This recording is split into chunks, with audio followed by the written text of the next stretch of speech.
थाना का लेवल वाला दारू यहाँ गांव ले आकर बिक्री करता है। दारू? थाना का जो जब्त दारू होता है ना, वो दारू उठा कर ले आता है इसका बेटा, वहाँ थाना में ड्राइविंग करता है। ये चौकीदार है, इसका बेटा वहाँ ड्राइविंग करता है।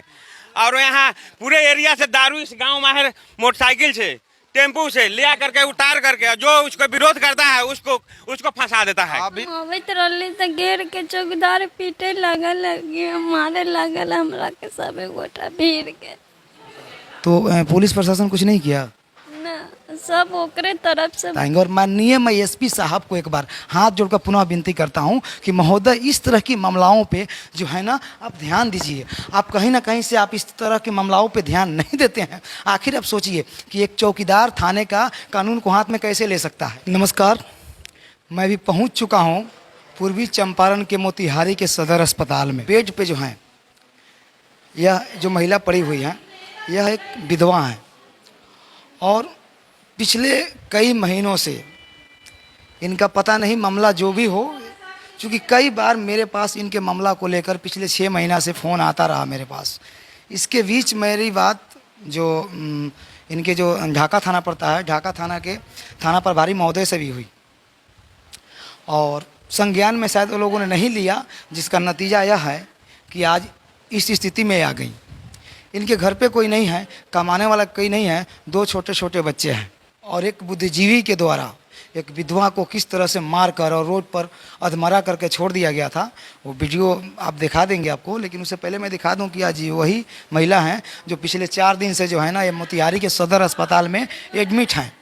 लेकिन सबसे बड़ी बात मैं बताने जा रहा हूँ, पत्ते की बात बताने जा रहा हूँ कि महिला इस हालत में आ गई, लेकिन अब तक जो है इस महिला के द्वारा दिए गए आवेदन पे यहाँ की पुलिस प्रशासन किसी भी तरह की कोई ठोस कार्रवाई नहीं किया और नहीं किसी के ऊपर कोई एफआईआर दर्ज करके इस मामले का जानकारी लिया गया। क्या नाम है आपका? जी सर, मेरा सरोज कुमार यादव नाम। सरोज कुमार यादव। कैसे कैसे मामला क्या हुआ था? सर ये जहाँ पे लड़ाई हुआ था वहाँ पे गिरी हुई थी, कोई नहीं उठाने वाला था। इसको हम उठा के हॉस्पिटल में। किस लिए हुआ था, क्या कारण था?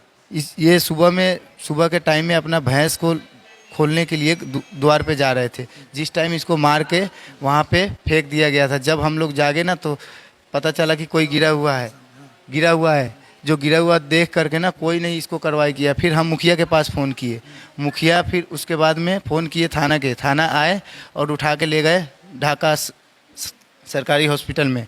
फिर वहाँ से ज़्यादा गंभीर चोट लगने के कारण वहाँ से रेफ़र कर दिया गया। फिर वहाँ से हम लेके आए यहाँ सदर हॉस्पिटल में। फिर यहाँ पे इनका इलाज चल रहा है। यहाँ पे थाना के कोई स्टाफ नहीं है उसके बाद? नहीं सर, इसके बाद कोई। ये बहुत बड़ी लापरवाही है पुलिस प्रशासन की और इसका मैं घोर निंदा करता हूँ। आपने जैसे ही वहाँ पे इंसानियत के नाते महिला को आपने ढाका जो भी वहाँ का अस्पताल है, पीएचसी है, वहाँ पे आपने लेकर गया, लेकिन वहाँ पे कंट्रोल नहीं होने के बाद आपको फ़ौरन यहाँ तक महिला को लाकर और यहाँ पे ट्रीटमेंट कराने के लिए आपको व्यवस्थित करके जाना चाहिए। साथ साथ आपको पता करते रहना चाहिए कि इस महिला अभी किस हाल में है और किस स्थिति में है। लेकिन सबसे पहले मैं आपको बता देना चाहता हूँ, अब चुप रहिए, रोइए मत, रोइए नहीं तो हम नहीं बना पाएंगे वीडियो नहीं बना पाएंगे। अच्छा, ये झगड़ालू है क्या? नहीं सर, बिल्कुल झगड़ा वाला करती है? नहीं सर, ऐसा नहीं है। तो परिवार में कौन कौन है? कोई नहीं है सर, एक सास है वो भी विधवा है, ये भी है ये भी विधवा है। अच्छा, इनके बच्चे? 3 बच्चे, एक छोटा है गोदी में 1 साल के होंगे और 2 बच्चे छोटे छोटे बड़े। अच्छा, बदमाश उमदास नहीं है बच्चे? दारू वारू पीकर कहीं जाकर किससे मारो नहीं? वो तो 8 साल के बड़ा बच्चा भी नहीं, इनका खुद उम्र 35 से 40 साल के बीच में हो रहा है बस। पति इसके शादी होते ही 2 बच्चे होते ही तीसरा बच्चे के टाइम ही खत्म, मर गए। टीबी की बीमारी था, उनको इलाज कराने के लिए पैसे नहीं, बहुत गरीब घर के है सर, इसीलिए हम इनके साथ दे रहे हैं। कौन है इनके? सर मेरे पड़ोसी का आंटी लगेंगे। हम पड़ोसी हैं? हाँ जी, तो इसीलिए हम इनका साथ दे रहे हैं ना। मेरा भी केस कर दिए हैं वो थाना से, मेरा भी नाम रख दिए है थाना में। साथ दे रहे थे इसलिए कि वो उसके साथ है। 17 आदमी पे केस कर दिया है सर, जो साथ में है ना, जो गया था उठाने और इसके साथ जो भी खिलाफ कर रहे हैं उसके ऊपर कंप्लेन कर दे रहे हैं सर। कौन आरोपी कौन है? आरोपी इनको मारने वाला कौन है? मारने वाला सर नागिंदर चौकीदार है। पहले का लफड़ा था, इसका ज़मीनी वाला लफड़ा था पहले का। इसका अपना पर्दार है, एक खून का है, जो एक बाबा होता है ना उसमें का है, एक हिस्सा का ये है। देखिए, कहीं ना कहीं से मामला जो कुछ भी हो, मुद्दा ज़मीनी मुद्दा हो या आपसी विवाद हो, जो भी हो, लेकिन कानून को अपने हाथ में लेना ये कहाँ तक जायज़ है आप लोग बताएंगे। और कानून के रखवाले पुलिस प्रशासन इतना बड़ा हादसा हो जाती है और फिर कान में तेल डालकर क्यों सोई रहती है, यह सवाल है। एक बार इनको उठाइए, मैं इनसे थोड़ा सा बात करना चाहूँगा, कोशिश करूँगा कि मैं बात करूँ। एक बार इधर लाइए, इधर कैमरा लाइए, कमरा आ जाए सर, इधर घूम आराम से आइए, आप इधर आइए, वहीं वहीं वहीं रहने बस। क्या नाम है आपका? बीना देवी। कैसे हुआ था मामला? हम अबैत रहली तो घेर के चौकीदार पीटे लगल, मारे लगल हमरा के सबे गोटा भीड़ के। तो पुलिस प्रशासन कुछ नहीं किया? ना, सब ओकरे तरफ से थाना में आवेदन दिए हैं? उनके सर सब ओकरे सपोर्ट ले रहे। पुलिस कुछ काम किया? ना ना कुछ ना कलक। अब थाना में आवेदन दिए तो पुलिस कोई काम नहीं किया? ना, कहते थाना मुद्दा हमर सपोर्ट बा। क्या बोलता है? मुद्दा थाना हमर सपोर्ट बा, तोरा से कथी होई? थाना हमार सपोर्ट बा, और वो दारू भी बताता है लोग कि बहुत दारू पीता है।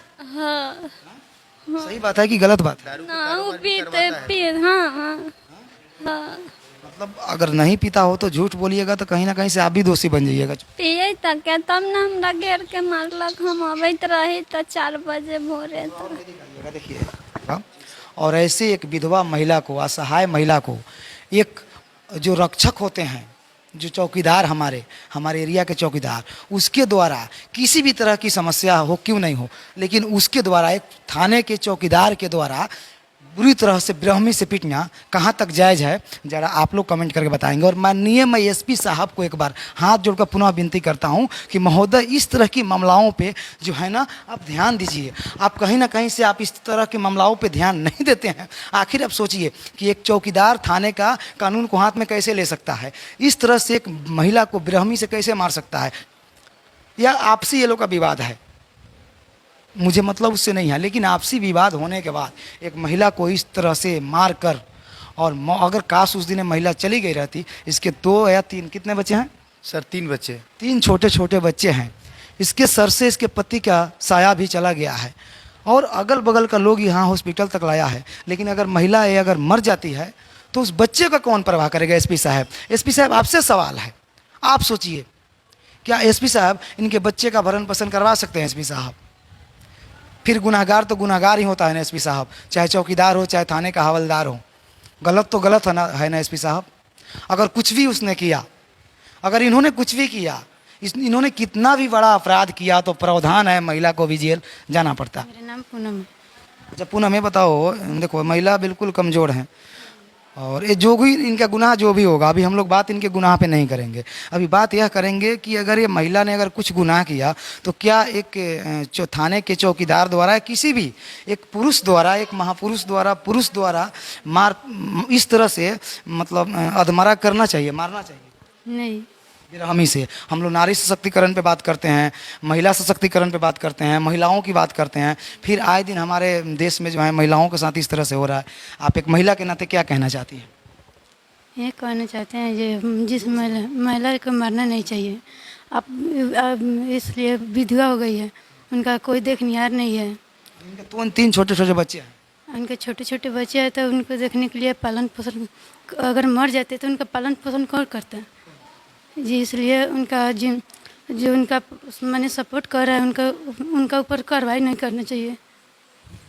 कहीं ना कहीं से देखिए, यह मरी तो नहीं है, लेकिन हृदय विदारक घटना है। ये घटना दिल को झकझोर दे रहा है। इस बेड पे महिला पड़ी हुई है, तो लग रहा है ना कि एक 10 से 12 साल के बच्चे को सुलाया गया है बेड पे। सही बात है ना जी। और ऐसे महिलाओं के साथ एक पुरुष को, एक जेंट्स को मार कर और इस तरह से यहाँ तक पहुँचा देना कहाँ तक जायज़ है? और बाकी बात करेंगे। मैं थाना प्रभारी के पास भी चलूँगा, और मैं महिला के गांव तक भी चलूँगा, और कोशिश करूँगा कि आखिर थाना प्रभारी महोदय को ऐसा क्या समस्या आ गया कि इतनी बड़ी घटना को उनकी एक अपराधी बर्दाश्त दे देता है, लेकिन थाना प्रभारी महोदय घटना को 4 दिन हो जाता है, लेकिन अब तक संज्ञान में नहीं लेते हैं। जो भी वारदात करते हैं, नगिंदर है चौकीदार, जो भी मारपीट करते हैं, वो आदमी देखता है वारदात को, तो माने उसको क्या करते हैं, गवाही में केस में नाम डाल देते हैं। 17 गोरा के केस में नाम डाला हुआ है। तो ऐसे जो ऐसे करते रहेंगे तो फिर गवाह नहीं देगा ना कोई। कोई गवाह नहीं देगा, फिर वारदात पर वारदात करते रहेगा। ये नरकटिया जो गांव है ना, उसके आतंक से कोई भी नहीं बोलता है, कोई भी नहीं। ये तो हमेशा थाने में रहते। तो कहीं ना कहीं से लोगों का कहना है कि एक नागेंद्र राय चौकीदार ने पूरे गांव को तबाह कर दिया है और पूरे गांव में तबाही मचा दिया है। डीआईजी तक का गया है, डीआईजी तक कागज वो अभी दबा दिया है। ढाका थाना ये जाके दबा दिया है डीआईजी तक के कागज। खैर देखिए, डीआईजी सर के कागज तो ये लोग नहीं दबा पाता होगा, लेकिन वहाँ पे यह होता है कि वो लोग ध्यान नहीं देता है और उन लोगों को, बड़े बड़े अफसरों को ध्यान नहीं देने का यह कारण होता है कि छोटे लोग जो हैं फिर इस तरह के जो हैं गांव क्षेत्र में जो है दहशत फैलाते हैं और अपराध करते हैं। तो कहीं ना कहीं से ये काफ़ी निंदनीय है और इस पर हमारे पुलिस प्रशासन व्यवस्था को ध्यान देने की ज़रूरत है और ऐसे ऐसे अपराधी छवि के लोगों के ऊपर जो है शिकंजा कसने की ज़रूरत है। नागेंद्र चौकीदार का बेटा दारू का काम करता है, दोनों बेटा दारू के काम करता है और थाना का लेवल वाला दारू यहाँ गांव में लेकर बिक्री करता है। थाना का दारू, थाना का जो जब्त दारू होता है ना, वो दारू उठा कर ले आता है इसका बेटा, वहाँ थाना में ड्राइविंग करता है। ये चौकीदार है, इसका बेटा वहाँ ड्राइविंग करता है और यहाँ पूरे एरिया से दारू इस गाँव में है मोटरसाइकिल से, टेम्पू से लिया करके उतार करके जो उसको विरोध करता है उसको फंसा देता है। अभी भी आप लोग चले जाइएगा ना, अभी भी लाठी लेके हम लोग पर सब टूटेगा, आपसे कह रहे हैं। आप तो चले आखिर एक आदमी गांव में इतना मजबूत कैसे हो सकता है? और उल्टा जाके थाना में कहेगा सो थाना उसी का बहुत आतंक है और थाना कोई नहीं आते हैं सब उसी के पक्ष में। उसके सामने कोई नहीं बोलता है, ठीक है? नहीं जी नहीं। आर्म सेट में हम जो फंसे हुए हैं सर, आर्म सेट में फंसे हुए हैं। हमारे घर का अगल बगल का औरत लोग है, महिला लोग है, किसी से पूछिए सर कि हम लोग गोली पिस्तौल रखने वाले हैं जो 18 साल से नौकरी छोड़ के बेरोजगार। एक चीज हम आपसे बोलना चाहते हैं सर, वो आपको जांच करना है सर। इसके बीबी के नाम के ऊपर 60 से 70 की तक केस होगा, वो आपको एसपी से खोजने का काम है। केस के बदौलत ही हर एक केस जीतता है। आप यही चीज़ के खोज कीजिएगा एसपी से कि इसके बीबी और भाभी के नाम पे कितना केस मुकदमा है, दर्ज कितना किया हुआ है। आज से 20 साल पहले तक के केस के फाइल निकलवाइएगा, 70 से 80 की तक केस लड़ चुका है चौकीदार गांव वाले के ऊपर। केस के बदौलत ही जीतता है, बाकी कुछ नहीं है। ये आपको खोज करना है सर, एसपी से आपको खोज करना है सर। देखिए देखिए ये देखिए बड़ा बाबू कैसे भाग रहे हैं, तो कैसे भाग रहे हैं। अभी मैं मामले को लेकर थाना पर आ गया हूँ और जैसे ही मैंने थाना पे आया, बड़ा बाबू ने मुझे देखा और देखकर यहाँ से निकल बना, जबकि मैं बड़ा बाबू को बोला भी कि बड़ा बाबू मैं दिल्ली से चलकर आपके पास आया हूँ और आपसे फ़ोन पे मेरी बात हुई थी। आपने बोला था कि जो भी मामला होगा थाना पे आइए बताएंगे। मैं इस पीड़ित महिला के लिए मैंने इनसे बात किया था, इन्होंने बोला था कि थाना पे आइए बातचीत होगी। और मामला बता दूँ कि पिछले 4 दिन पहले जो है इनके थाना के एक चौकीदार ने एक विधवा महिला को बुरी तरह से मारा पीटा था और अभी तक इन्होंने FIR दर्ज नहीं किया।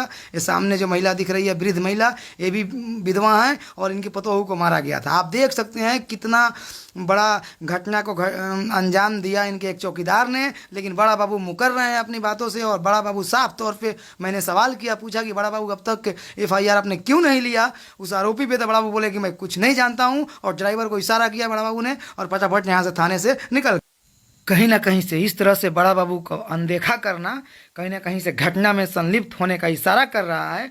और एक चीज़ और बता देना चाहता हूँ कि आरोपी जो है इनके थाना का चौकीदार है, शायद यही इनकी मजबूरी होगी और हो सकता है कि अपने इस मजबूरी को ये बयान नहीं कर पा रहे हैं। लेकिन ऐसा भी हो सकता है कि कहीं एक चौकीदार को बचाने के चक्कर में ये बड़ा बाबू को ऐसा ना हो कि कहीं अपने नौकरी से भी हाथ धो देना पड़ेगा। चूँकि एक तरफ जहाँ पे आरोपी है और जहाँ आरोपी का जो है मदद पुलिस कर रही है, तो वहीं पे दूसरी तरफ सारे गांव के लोग एक तरफ हैं और यहाँ तक कि गांव की मुखिया ने भी लेटर हेड पर आरोपित के खिलाफ जो है सच्चाई को लिख कर दे दिया है। उसके बाद भी थाना प्रभारी मानने के लिए तैयार नहीं।